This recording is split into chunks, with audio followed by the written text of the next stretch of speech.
Hello दोस्तों, welcome to R M study. मैं K D आपको स्वागत करता हूं आपकी अपनी चैनल आर एम स्टडी पे। ये जो चैनल है वो बहुत सारे अब इलेक्ट्रॉनिक्स का वीडियो जो है कंप्लीट हो चुका है अभी तक इस चैनल में। आगे आप इस तरह सा मेरे को प्यार देते चलिए, ज़्यादा से ज़्यादा आपको मैं आपके कोर्स सारे कंप्लीट करवा के रहूँगा।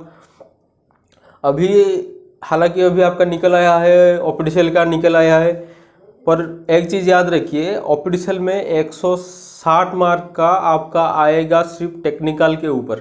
तो 160 में से आपको स्कोरिंग 150 से ऊपर रखना पड़ेगा, क्योंकि उसका जो क्वेश्चन का लेवल है उतना स्टैंडर्ड नहीं है। ज़्यादा स्कोरिंग होगा हो सकता है उस क्वेश्चन में, तो आप बहुत ट्राई कीजिए ज़्यादा से ज़्यादा स्कोरिंग करने के लिए। क्योंकि आप देखिए, अगले साल तो नहीं बोल सकता, 2017 में आपका आया था ओपीडीसीएल का। 2017 में क्या हुआ था, 120 का एग्जाम हुआ था। 120 था टेक का, 80 मार्क का था नॉन टेक का। कुल मिला के 200 मार्क का एग्जाम होता है उसमें। इस वाला फॉर्म 2021 को जो फॉर्म निकला उसमें कर दिया है उसका 160 का टेक्निकल रह गया है और 40 का है नॉन टेक। फिर उसमें से 20 मार्क का है इंग्लिश। इंग्लिश को भी आप अगर पता है तो बहुत अच्छी बात है, अगर नहीं भी पता है अभी भी टाइम है आपके पास। इंग्लिश की क्लास कहीं से भी शुरू कर सकते हैं। बुक ला के उसको प्रैक्टिस कीजिए, सेट डालिए, जो करना है करिए, पर इंग्लिश में भी आपका स्कोरिंग को इंक्रीज करना पड़ेगा, क्योंकि उसमें 20 मार्क आएगा। 5-10 मार्क का 5 मार्क होता तो कोई इतना टेंशन की बात नहीं, पर 20 मार्क का आएगा, इसलिए आप उसको ज़्यादा भी ध्यान देना चाहिए। और टेक्निकल पेपर को तो खास करके 160 मार्क का है, अगले साल 120 का था। 120 में से आपको पता चल तो है कटअप कितना गया था। आप ये मान के चलिए एक टेक्निकल मार्क जितना है उतना ही आपका कटअप जाएगा। अगर आप ये मान के चलिए तो इस वाला एग्जाम में 160 का टेक्निकल है, उसका मतलब 160 का आसपास ही आपका कटअप जाएगा। तो ये जो चीज़ है ना, समझ के अब से आप पढ़ाई उतना शानदार शुरू कर दीजिए जैसे तकलीफ ना हो आखिरी वक्त में। तो चलते इस तरह से आज की क्लास को शुरू करते हैं।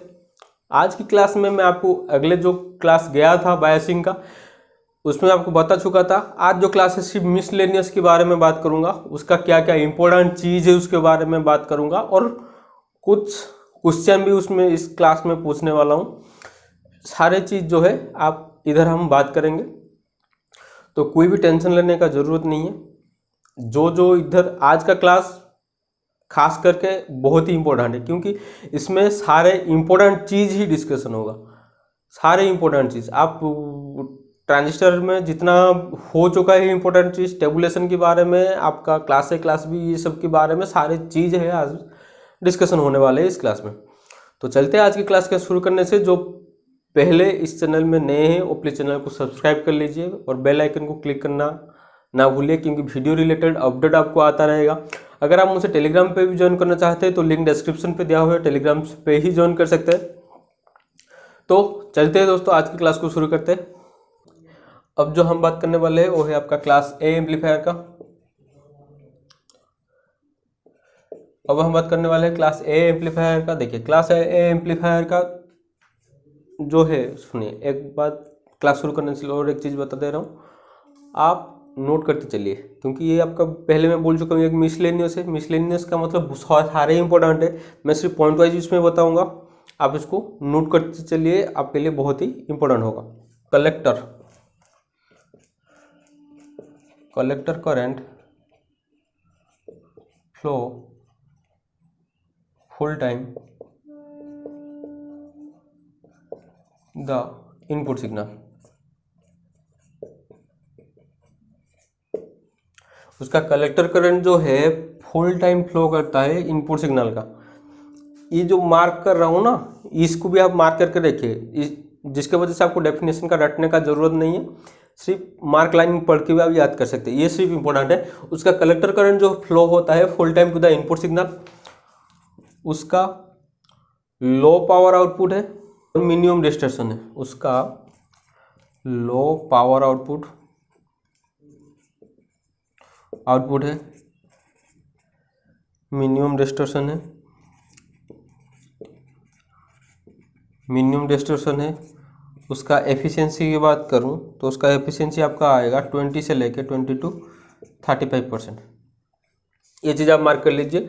उसका कलेक्टर करंट जो है full time to the input signal है, उसका लो पावर आउटपुट है, मिनिमम डिस्टॉर्शन है, उसका एफिशिएंसी है 20 से 35% तक। अगर मैं ये चीज़ क्लास बी में बताऊं, अगर मैं क्लास बी में बताऊं तो क्लास फ्लो इधर मैं हाफ कर लेता हूं, nearly half the input signal. देखिए क्लास ए का था क्या, लो आउटपुट पावर, इधर आपका हो जाएगा मोर output power.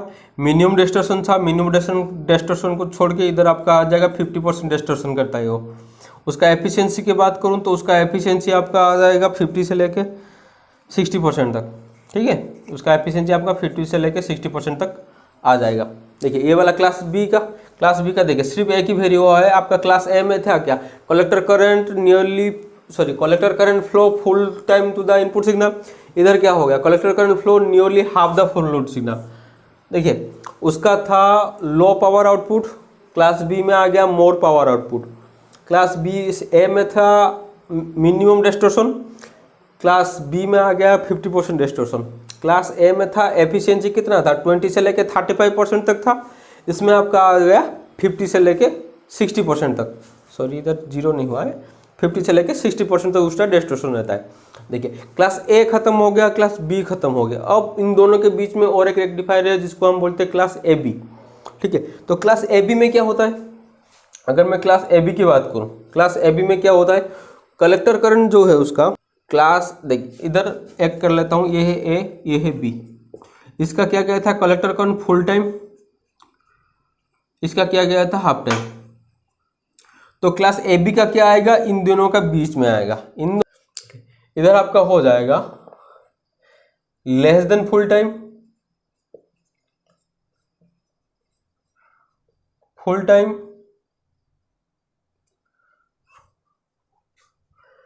But more than half time. देखिए इधर आपका, देखिए ये वाला आपका ए बी का है, लेस देन फुल टाइम, मोर देन हाफ टाइम। देखिए ए बी का है लेस देन फुल टाइम, मोर देन हाफ टाइम।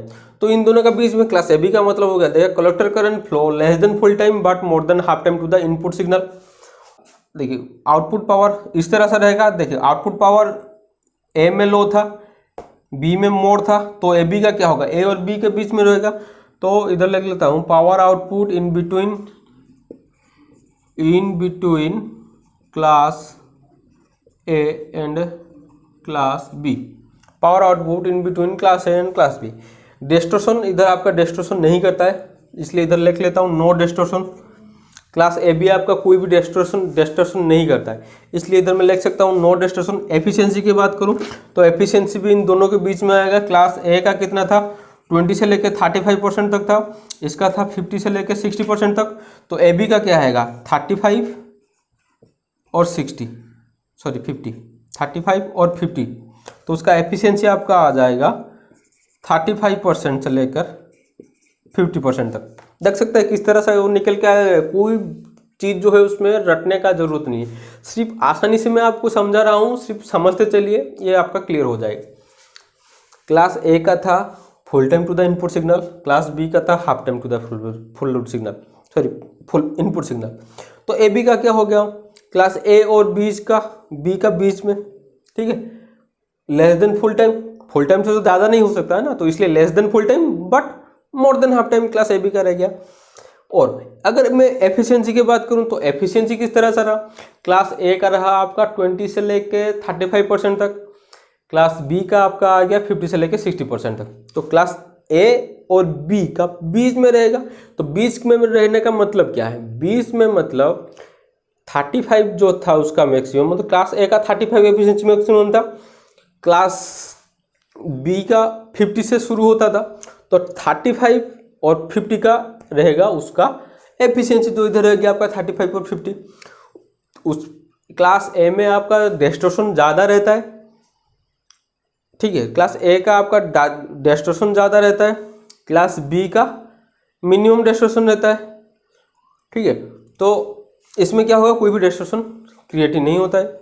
इस तरह से जो है दोनों के सारे बीच में रहेगा। ये क्लास ए खत्म हो गया, क्लास बी खत्म हो गया, वो है अब बारी है क्लास ए बी का। क्लास ए बी के बारे में भी बात कर लेते क्या, सॉरी ए बी का भी तो खत्म हो गया, अरे यार क्या मैं बोल रहा हूँ, ए बी का भी तो खत्म हो गया यार। हाँ, अब बात करेंगे हम क्लास सी का। ठीक है, ये जो छोटा छोटा भी गलती हो जाता है तो माफ़ी चाहता हूँ। अब जो हम बात करेंगे क्लास सी का, इसका थोड़ा मतलब इसके बेस में सब जाएगा पर इसका रिलेशन थोड़ा अलग आएगा। इसको मैं भी आपको बता दे रहा हूँ, इजी से आप समझ जाएंगे।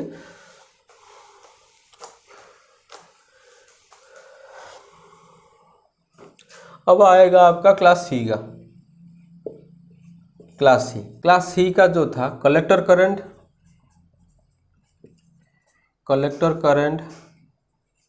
Flow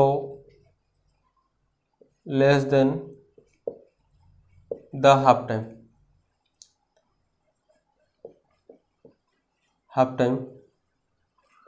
to the input signal. Collector current flow less than the half time to the input signal, ये जो चीज़ है आप इसको याद कर लीजिए, क्योंकि क्लास ए का था मोर देन मतलब फुल टाइम था क्लास ए का आपका फुल टाइम था।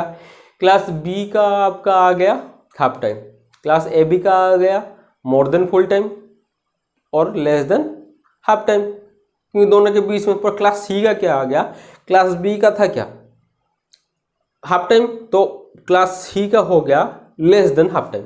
ये देख सकते हैं लेस देन हाफ टाइम, इसलिए इसको मार्क करके रहता है। सिर्फ इसको अगर आप याद कर लीजिए सारी चीज़ आपका क्लियर हो जाएगा। आउटपुट पावर आएगा मैक्सिमम आउटपुट पावर, ठीक है, मैक्सिमम आउटपुट पावर अगर ज़्यादा है उसका डिस्टॉर्शन भी ज़्यादा आएगा, मैक्सिमम डिस्टॉर्शन। इसका एफिशिएंसी की बात करूं तो एफिशिएंसी इसका 70 से लेके 75% तक आपका उसका एफिशिएंसी आ जाएगा। जो ज़्यादा एफिशिएंसी है क्लास सी एम्पलीफायर, इसमें आपको पता चल सकता है सबसे क्लास सी एम्पलीफायर का जो है ज़्यादा एफिशिएंसी है। ऐसे भी बात करें तो एफिशिएंसी जो है सबसे अच्छा है, उसका मशीन का प्रॉपर्टी आपको सही तरह से पता चलता है उसका एफिशिएंसी के बारे में। नहीं, एफिशिएंसी मैं आपको बोलता हूँ कि आप ज़्यादा पढ़ाई कीजिए, वो आपका डिपेंड करता है आपका एफिशिएंसी के ऊपर। आप कितना इनपुट ले सकते हैं और कितना आउटपुट दे सकते हैं, वो आपके ऊपर डिपेंड करता है। कितना आप स्टडी कर सकते हैं और कितना मार्क आप स्कोरिंग करते हैं, उसके ऊपर आपका एफिशिएंसी डिपेंड करेगा। ठीक है, अभी शायद ये मेरा बताना क्लास में सही नहीं होगा कि आप बताएंगे कि ये जो हो क्लास में आप ये सब बातें बोल रहे हैं, क्योंकि ये बोलना मेरे को ज़्यादा मतलब सूझा कि ये मैं आपको बताऊं। एक दिन रास्ते में चलते वक्त एक लड़का जो है नाली में गिर गया था। ये रियल फैक्ट है, कोई भी मनगढ़ंत कहानी नहीं, ये रियल फैक्ट है। रास्ते में चलते हुए एक लड़का जो नाली में गिर गया था, एक मेरा दोस्त जो है उसको उठाया, उसका हाथ पैर को साफ किया, पानी पीने के लिए दिया। मतलब वो लड़के के दिमाग में उस टाइम भी उसका ध्यान नहीं है कि वो नाली में गिरे। वो सडन उठ के पूछ रहा है ये कि भैया इधर आसपास कहीं पे नौकरी मिलेगा। अब आप समझ सकते हैं ये जो चीज़ वो बोल गया ना, वो सुनकर मेरा रमते खड़े हो गए। अरे यार गिर गया है नाली में, नाली के उठ के वो पूछ रहा है कि यार आसपास कोई नौकरी मिलेगा। मैंने उस दोस्त उसको पूछा कि यार क्या नौकरी करना चाहते ना, जो भी मिलेगा वो मैं कर लूँगा। मतलब सोचिए उसका रिक्वायरमेंट कितना ज़्यादा बढ़ गया है।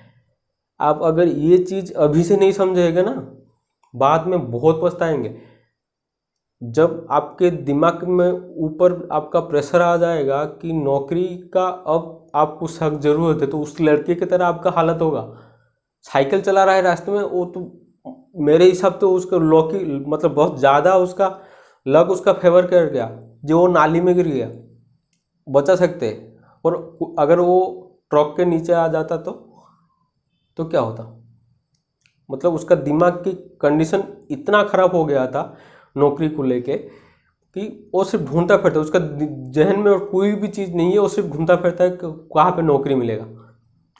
एकदम से भीग गया है, नाली में गिर के एकदम से भीग गया है, मतलब कीचड़ लगा हुआ है सारे शरीर में, फिर वो उठ के बोल रहा है कि नौकरी का चाहिए। तो सोच सकते हैं कि अब जो सिचुएशन है, जब जितना आपका एज बढ़ता हुआ रहेगा उतना प्रेशर भी आपका ऊपर आता हुआ रहेगा। ये चीज़ को आप मेंटेन करके चलिए, जितना जल्दी हो सके आपका एफिशिएंसी 100% दे के जॉब करके चले जाइए। ज़्यादा टाइम लेंगे तो दिक्कत भी उतना ज़्यादा ही आपको बढ़ता हुआ चलेगा। ठीक है, तो शायद मूड आपका ख़राब हो गया, इसलिए एक मजाक भी आपको कर लेता हूँ। तो चलते हम क्लास के ऊपर आते, क्लास की बात है।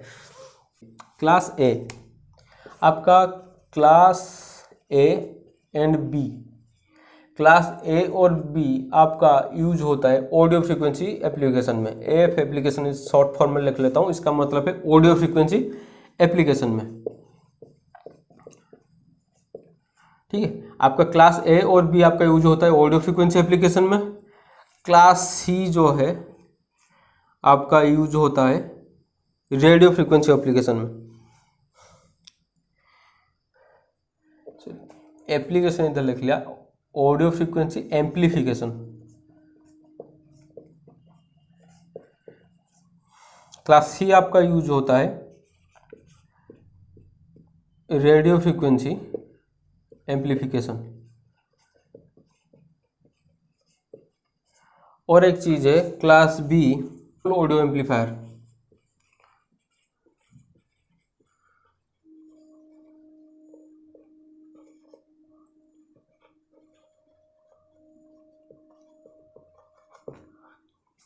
क्लास बी आपका यूज होता है पुश पुल ऑडियो एम्पलीफायर में, आपका यूज होता है। क्लास ए और बी आपका यूज होता है ऑडियो फ्रीक्वेंसी एम्पलीफिकेशन में यूज होता है। क्लास सी आपका यूज हो रहा है रेडियो फ्रीक्वेंसी एम्पलीफिकेशन में। जो इंपॉर्टेंट चीज़ क्लास में बताता जा रहा हूँ इसको नोट करके लेके, शायद ये पीडीएफ पे भी हो सकता है या नहीं हो सकता है, ये चीज़ मालूम नहीं है, पर इसको आप नोट करते चलिए, आपके लिए बहुत अच्छा होगा। फेज डिफरेंस, आउटपुट और इनपुट का फेज डिफरेंस कितना रहता है, ठीक है। Phase difference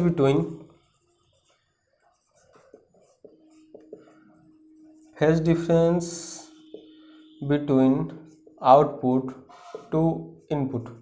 phase difference between output to input सारे का इसमें बताऊंगा, कॉमन बेस का, कॉमन एमिटर का, कॉमन कलेक्टर का, ठीक है, सारे का बताऊं, common base, common emitter, common collector का।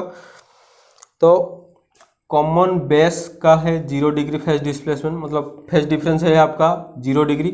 कॉमन कलेक्टर का आपका आ जाएगा 0 डिग्री। कॉमन एमिटर का आपका आ जाएगा 180 डिग्री, ठीक है। Phase difference between output to input of common emitter है आपका 180। Phase difference between output to input common collector का है आपका 0 डिग्री। इसको आप नोट कर लीजिए, इंपॉर्टेंट है।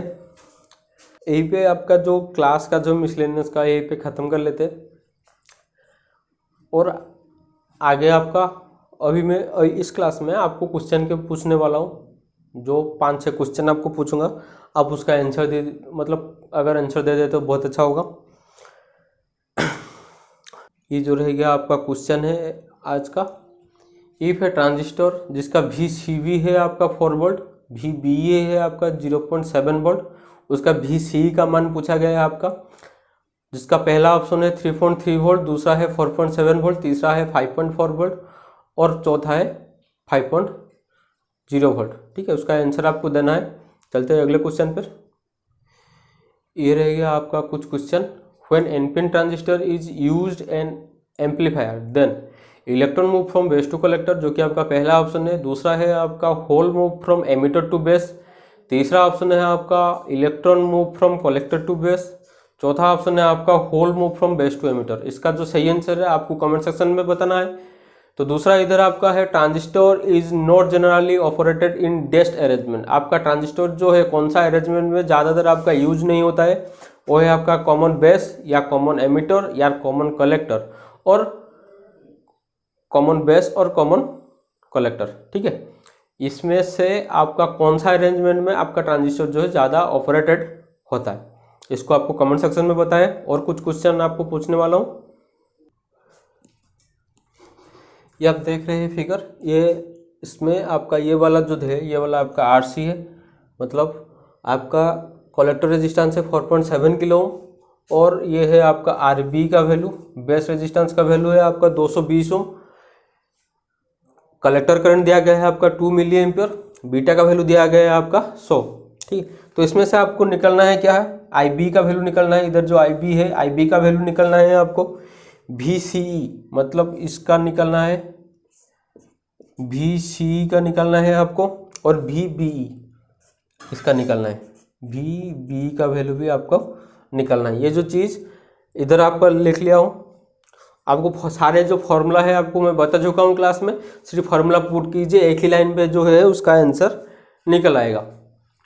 तो दोस्तों आज का सेशन यही खत्म करते हैं। अगला सेशन जो आपका आ जाएगा उसका IGBT और FET के ऊपर आपका अगला सेशन आ जाएगा। तो आज का सेशन यही खत्म करते हैं। वीडियो आपको कैसा लगा आप मेरे को कमेंट सेक्शन पे बता दीजिए, और अगर अच्छा लगा तो लाइक कीजिए और सब्सक्राइब कीजिए, और बेल आइकन को, सबसे ज़्यादा इंपॉर्टेंट है ये चीज़, जो बेल आइकन को क्लिक करना ना भूलिए, क्योंकि हर वीडियो का अपडेट आपको नोटिफिकेशन के थ्रू से आपको आता रहेगा। तो चलते दोस्तों, आज के सेशन को यही रखते हैं। जय जगन्नाथ।